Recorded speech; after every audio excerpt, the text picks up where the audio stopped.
Պարոն Շահինյան, բարև ձեզ, շնորհակալ եմ, որ համաձայնեցիք այս տարբերակով 1-2 հարցի հետ կապված ձեր գնահատականը տալ եւ այսպես այսօր վաղ առավոտյան վեհափառ հոր օրհնությամբ հայրապետական պատարագ է ընթանում Մայր տաճարում, հավատավոր ժողովուրդը Մայր տաճարում էր, ի աջակցություն նաև հայ առաքելական եկեղեցու մեր արժեքների եւ դրան զուգահեռ Սուրբ Գրիգոր Լուսավորիչ եկեղեցում էր Նիկոլ Փաշինյանը մասնակցում էր Անուշավան Ժամկոչյանի կողմից իրականացվող պատարագին կամ ինչ ձև կուզեք դա բնորոշեք եւ գիտենք որ 10 տիրադավները Փաշինյանի հետ ստորագրեցին փաստաթուղթ, որով իրենք այսպես կոչված ճանապարհային քարտեզ են պատրաստել առաջիկայում հայ առաքելական եկեղեցու դեմ հարձակման նպատակով։ Խնդրեմ այս ամենի հետ կապված ձեր տեսակետը համեցեք։ Բարև ձեզ, շնորհակալ եմ եթերի համար, այս տարվա առաջի եթերն է եւ այս սուրբ օրը մեզ բոլորի համար, մեր Տեր Հիսուս Քրիստոսի 2026 ամյակն է, բայց ինքը մեզ համար ամեն տարի նա իր ծնունդը մեզ համար նոր հույս, նոր սեր, նոր հավատ, նոր մտքեր, ծրագրեր է բերում, խաղաղություն է բերում, մենք այսպես ենք ամեն ինչը տեսնում, պատկերացնում եւ դրա համար մեր ամենակարևոր իրադարձություններից մեկն է մեր ազգի համար, որպես նաեւ ազգ, որը քրիստոնեությունը ճանաչեց պետականորեն առաջինը բոլոր ազգերի ժողովուրդների մեջ, ցանկանում եմ, որ մեր հայերի սրտով լինի այս 2026 թվականը, բայց ցավոք մենք տեսնում ենք իրադարձություններ, երևույթներ, պրոցեսներ, որ մեր ինքնության հիմքը, որը հանդիսանում է հայ առաքելական Սուրբ եկեղեցին, այսօր վտանգված է, այսինքն վտանգված է ամբողջ աշխարհի հայության ինքնությունը, ինքնագիտակցությունը հայ լինելու եւ մեր պահանջները, մեր խնդիրները, մեր հարցերը, որ դարերի ընթացքում եղել են, որոշ այսպես ասենք հարևաններ ամեն ինչ անում են, ցանկանում են հատուկ պետք է նշեմ Թուրքիային, ամեն ինչ անում են, որպեսզի վերանա մեր ինքնության հիմքը, շտերմարանը, որտեղ հայը մնացել է հայ, որտեղ հայը ստացել է գիտելիք, որտեղ հայը քրիստոնյա է մնացել եւ այդտեղից նաեւ ամբողջ աշխարհը կապված է եղել իրար եկեղեցու միջոցով, մեր հայ առաքելական եկեղեցու միջոցով եւ դարեր շարունակ հայերը մնացել են հայեր եւ այդ ինստիտուտը վերացնելու պարագայում մենք 50 տարի հետո մաքսիմում 50 տարի հետո ուղղակի արդեն կմնան հիշողություններ սփյուռքում, կվերանա մեր ամբողջ դիասպորան, մեր սփյուռքը եւ պահանջատիրությունը եւս կվերանա։ Դա ինքը կդառնա մի տեղ, մի միջավայր, որտեղ պատմություններով, տատիկի, պապիկի, սերնդե սերունդի իհարկե այն կքչանա եւ դա կդառնա մի հասարակական կազմակերպություն, թե ինչքան գոյատևի, դա մենք չգիտենք, բայց պետք է ասեմ, որ այդ կազմակերպված հանցավորության հանցագործ խմբակը այդ OPG-ն ինքը երկար կյանք չունենալու։ Երկար կյանք չունենալու, քանի որ նրանք հենց Հիսուս Քրիստոսի տան վրա են ձեռք բարձրացնում։ Նրանք բարձրացնում են Աստծո տան վրա, ինչի համար դա չգիտենք, տարբեր կարող են լինել պատճառները, Նիկոլը իրենց է օգտագործում, իրենք Նիկոլին են օգտագործում, այդ դա հաստատ այդպես է, իրենք իրենց շահերը ունեն, սա Նիկոլը Թուրքիայի, գլխավորապես Թուրքիայի պահանջն է, իրականացնում, որ պետք է ինքը որպես այդպիսին, քանի որ ով է բարձրացնում հիմնականում մեր ազգային հարցերը, կաթողիկոսը եկեղեցին։ Եվ նրանք քաղաքական գործիչներ չեն, որ այսօր սա տեսակետ ունին, վաղը նա տեսակետ ունի։ Սա դարեդար գնացող, համակարգված, մեր ինքնությունը պահպանող, ինքը այդ ինստիտուտն է, որտեղ մենք նստած ենք դրա վրա, մենք գոյատևում ենք դրանով։ Նա այս խնդիրն է լուծում։ Մյուսները գուցեև կաթողիկոս դառնալու, իրենց անձնական խնդիրները, կոմպրոմատների, շանտաժների տակ լինելու, քանի որ նրանցից յուրաքանչյուրը ինքը թաղված է սրբապղծությունների մեջ։ Ահավասիկ Վազգեն Միրզախանյան կամ Վազգեն Սրբազան մեր Բալտիկայի թեմի առաջնորդ, որին անդրադարձել է վերջերս։ Մի երևույթ է, որը որ կարծում եմ շուտով նաև Վրաստանի իշխանությունների կողմից նրա նկատմամբ քրեական գործ կհարուցվի, այն $1 միլիոն, որ Վրաստանի նախկին նախագահ Վիդինա Իվանիշվիլին հատկացրել էր հայ առաքելական եկեղեցու վիրահայոց թեմի կարիքների համար, իսկ այդ ժամանակ ինքն էր ղեկավարում այդ թեմը, Վազգենը Միրզախանյան, այդ գումարը չկա, գոյություն չունի։ Խնդիրը բարձրացվել է ժողովի ժամանակ, թեմական ժողովի ժամանակ եւ մարդ են ծեծել Վազգենի կողմնակիցները։ Խորհրդի անդամներից մեկին Գոգ Այլիբեկյանի վրա նրանք բռունցքներով հարձակվել են, որ ոնց ես դու կասկածի տակ դնում մեր սրբազանի արդարությունը, նրա ճշմարտությունը, նրա ազնվությունը, նրա նվիրվածությունը։ Ոնց չդնես, երբ այդ տիրադավը քանդել է եկեղեցուն ծառայող քահանաներից մեկի ընտանիքը։ Այդ մարդը հիմա էլ է ծառայում։ Իսկ կարող եմ իր անունը տալ, քանի որ ամբողջ վիրահայոց թեմը գիտի այդ պատմությունը, ամբողջ մեր հոգևոր դասը գիտի եւ ինչու մինչեւ հիմա նա անպատիժ է մնացել, դա էլ է հարց։ Բայց քանդել է ընտանիքը։ Հիմա քահանան Եվրոպայում մեծ ծառայում, նոր ընտանիք ունի, երեխաներ ունի, կինը 3 երեխաների հետ մնացել է Վրաստանում։ Մի անչափահաս աղջկա հետ պատմություն ունեցել, էլի հայրը եկել է նորից ծեծել են հորը այդ անչափահաս աղջկա։ Եվ դուք պատկերացնում եք թեմի առաջնորդը, վիրահայոց թեմի առաջնորդը, նա հանդիպում է վրաց եկեղեցու բարձրաստիճան ներկայացուցիչների հետ եւ ասում է մեր կաթողիկոսը գիժ է։ Ինքը գիժ հալով կաթողիկոսին է գիժ ասում, որը որ հսկայական աշխատանք է կատարել այս ամբողջ իր պաշտոնավարման, իր օծման, Աստծո կողմից օծման, նրանք դա էլ հաշվի չեն առնում, որ օծյալ է բեապարը։ Այսինքն իրենք սատանաներ են, որոնք ինչ որ ձևերով հայտնվել են հայ առաքելական եկեղեցում, պաշտոններ են զբաղեցրել եւ պղծել են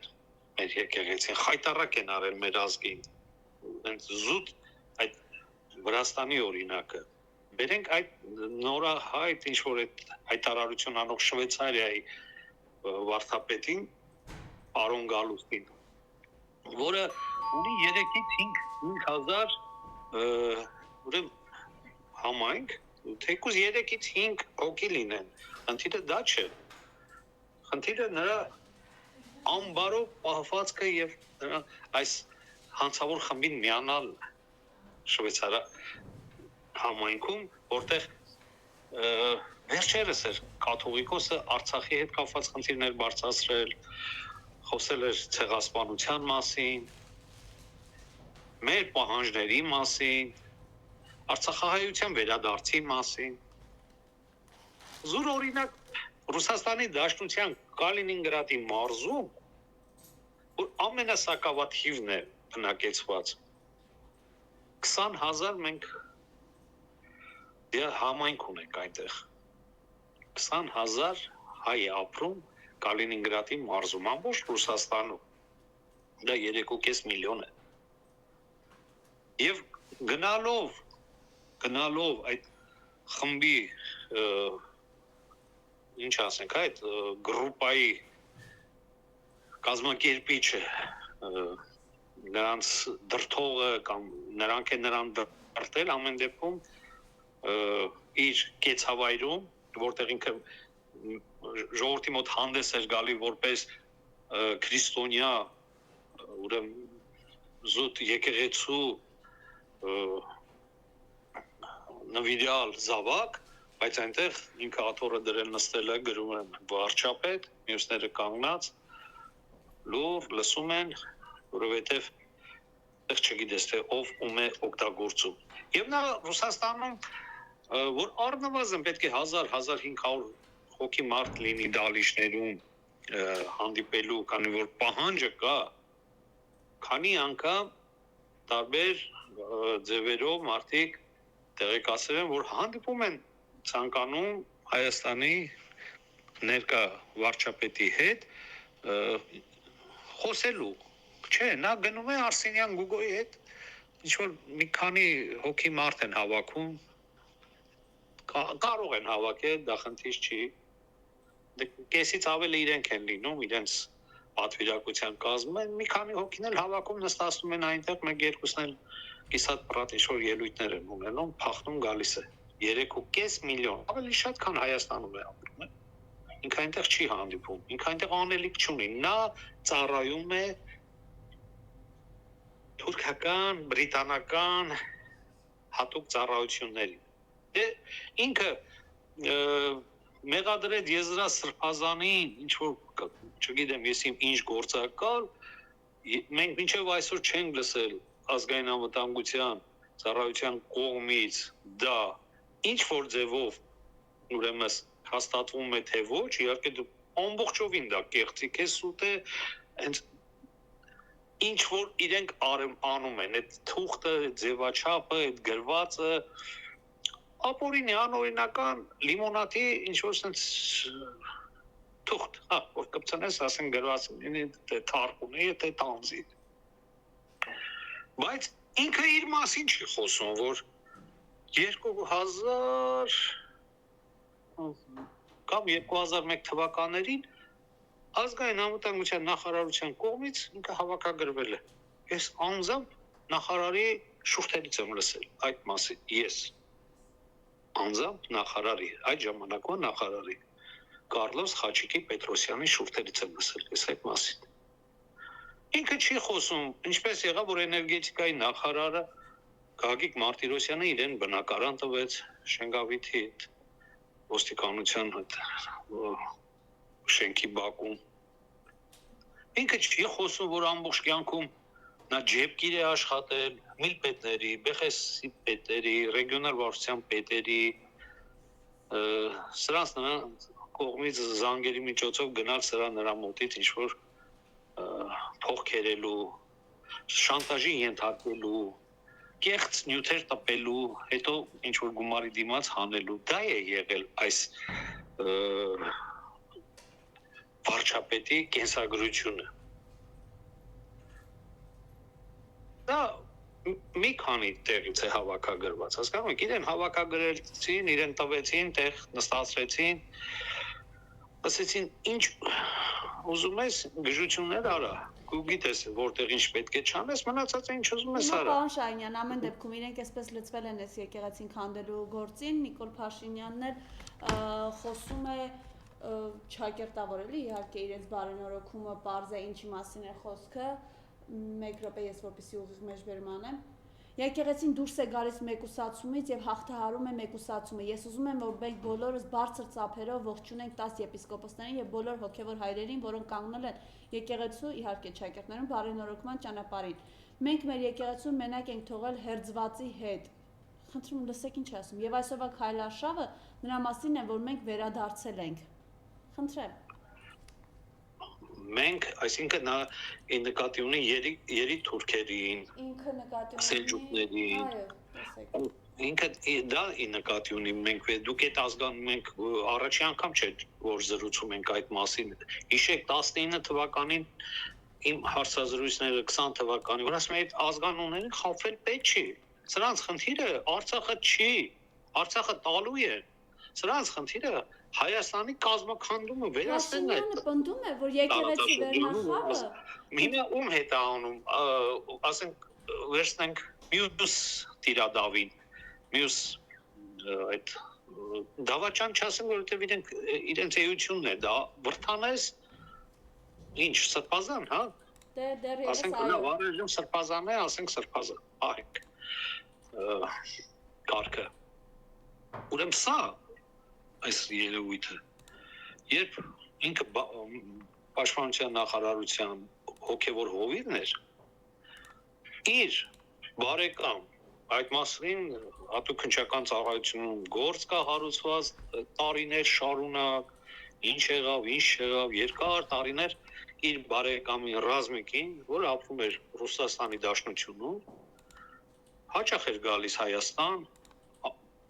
բնակվում էր Մասիվում Վրթանեսի տանը։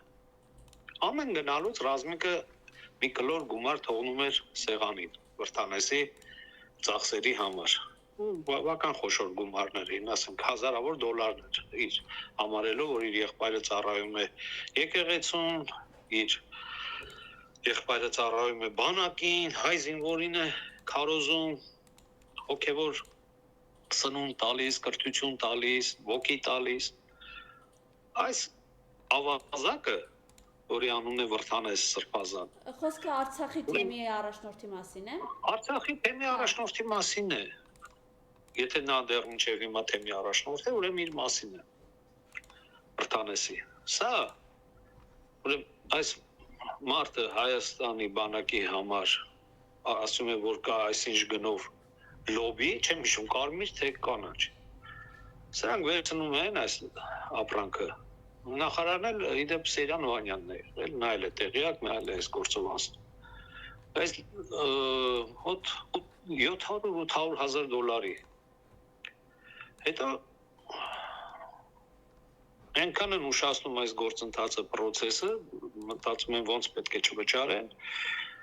ժամկետներն անցնում են։ Ապրանքը եղել է քանակեռ թաղամասում մի պահեստում։ Ուրեմն ինքը իր ձեռքով լազերային սարքով այդ տուփերի վրա նոր այդ մատնանշում էր անում նոր ժամկետների, որ այսինքն կարողանան գործարքը անել շարունակել, որ ժամկետը անցած չէ։ Եվ այս ապրանքը պետք է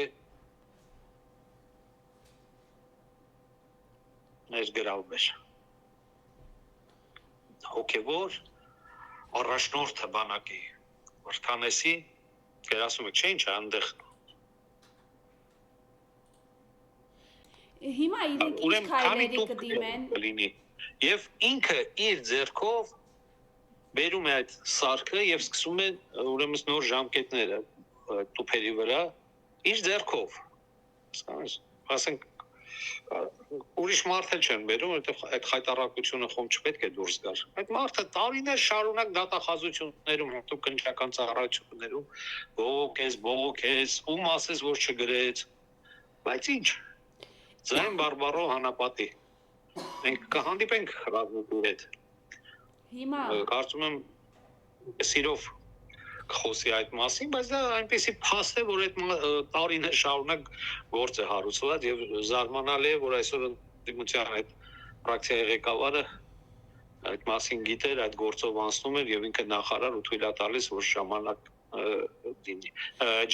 ժամկետանց ապրանքը մտնի։ Պարոն Հավաշարյան, հիմա ինչ սպասել։ Արմավիրի մարզ, Արմավիրի թեմ, Սիոն։ Հիմա հարցրեք, հարց ուղեք, լրատվական եք, լրագրող եք, թող ուրիշները ուղեն թեկուզ, տալիս ենք հնարավորություն։ Բուլղարիայում ովքեր են ապրում իր հարազատներին, Սկինը երեխան ապրում են, թե ոչ այնտեղ։ Եթե կասի ոչ, փաստերը կներկայացնենք։ Այն վայոց զորը գնանք։ Այն խոշորներին հետո են թողում էլ այդ Bentley բան դրանք ուրիշ երևույթներ են։ Ուղղակի մեր ժամանակը մի քիչ սեղմ է, պարոն Շահինյան, եթե կարելի է։ Վայոց զորը, մի հատ հարցրեք, քանի հեկ ունես, քանի ռեստորան ունես, երբ քեզ արդեն Երևի Սերժ Սարգսյանի պաշտոնավարման տարիներին էին, արդեն Վանդակով մեքենան եկել էր տանում էին քո հարկերը չվճարելու հետ կապված եւ այլն, նաեւ մնացած քո մեղսագործությունների հետ կապված։ Կաթողիկոսը քո համար խնդրել է, թե չի խնդրել։ Աբրահամ, եթե չեմ սխալվում, Աբրահամ Սրբազան։ Քեզ մեքենայից իջացրեցին, հա։ Այս նրանք են Նիկոլի թիմը, ինչի այսքան խոսեցի, Նիկոլի թիմը այդ իր ում հետ որ ինքը պատրաստվում է մեր եկեղեցին ինչ անի, բարենորոքի, բարեփոխի, ամեն դեպքում սրանք բոլորը հանցագործներ են, իհարկե գիտեք, գլխավոր հանցագործը դա իրենց ղեկավարն է Նիկոլը։ Լավ, դուք հիմա մենք երկար խոսեցինք, կարծում եմ այս յուրաքանչյուրի սրանց մասին մենք առանձին կանդրադառնանք եւ իմ սրտի խոսքը փոխանցեմ մեր հայրենակիցներին այս 2026 թվականին ամեն հայի սրտից բխած լսիր այս ձայնն ով Աստված երկար կյանք տուր հայրապետին երկար օրեր հայոց հոր Տեր անսասան պահիր դու միշտ քո իսկ հիմնած մայրաթոր սիրելի հայրենակիցներ գոտեպնդվեք հաղթելու ենք յուրաքանչյուր հայ մաքսիմում պետք է իրենից ինչ կախված է անի որ մենք առաջիկա ամիսներին ինչ ձևով դա կլինի բայց մենք մեր ձևով սրանց պետք է դուրս վռնդենք կլինի ընտրություններ կլինի միտինգներ թե ինչեր կլինեն բայց խնդրում եմ նաև այդ կազմակերպիչներին որ մինչև վերջ առաջնորդեն ժողովրդին ու այդ չտանեն քաղաքը մեջման տան, ղրկեն տուն, հիասթափեցնեն ու կոտրեն։ Կարծում եմ 2026-ը դրանց հեռացման լավագույն հնարավորությունն է լինելու եւ ձեզ շնորհակալություն եւ Հայլի ակումբին մաղթում եմ նախ ցավակցում եմ Անժելա Թովմասյանի մեծ կորուստը եւ Հայլի ակումբին մաղթում եմ որ այսպես 24 ժամ միշտ լինեք բոլոր կարևորագույն հարցերի կողքին ձեզ առողջություն եմ ցանկանում շնորհակալություն Շնորհակալություն